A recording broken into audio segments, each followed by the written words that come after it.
जी, मेरा नाम डॉक्टर अनमोल है। मैं अभी ओपीडी कर रही थी और एक पेशेंट मेरे पास आया तो मैंने सोचा कि आपसे भी डिस्कस करूं। वो पेशेंट मेरे पास सिवियरली लोअर एब्डोमिनल पेन के साथ आया।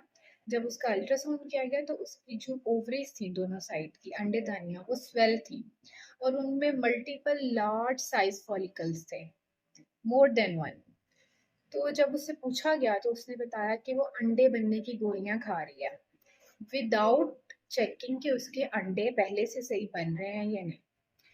फिर जब मैंने पूछा तो उसने बताया कि उसकी शादी को 2 साल हो गए, उसको हमल नहीं हो रहा था और उसने किसी भी आम क्लिनिक से अंडे बनने की दवाइयाँ ली और वो खाने लग गई।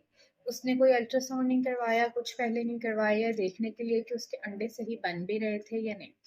जब मैंने उससे उसके शौहर की रिपोर्ट के बारे में पूछा तो उसने बताया कि नहीं, उसके शौहर रिपोर्ट नहीं करवाते। वो कहते हैं कि मेरे में तो मसला ही नहीं। सबसे पहले मैं आपको बताती चलूँ कि हमल के लिए मियाँ और बीवी दोनों का सेहतमंद होना बहुत ज़रूरी है।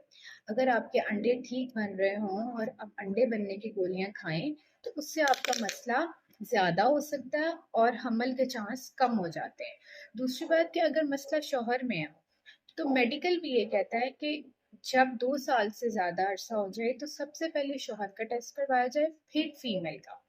उसके रीजन ये भी है कि फीमेल के बहुत लंबे चौड़े टेस्ट होते हैं लेकिन शौहर का सिर्फ एक ही टेस्ट होता है। अगर आप फीमेल के इतने लंबे चौड़े टेस्ट करवाने के बाद शौहर के टेस्ट पे आए और उसमें मसला आ जाए तो उस सबका फायदा हो। इसलिए मैं आप सबको सजेस्ट करूंगी, हर वो कपल जो कि कंसीविंग पे ट्राई कर रहा है, आप दोनों अपनी रिपोर्टिंग करवाएं और जहां मसला आता है उसके अकॉर्डिंग इलाज शुरू करें।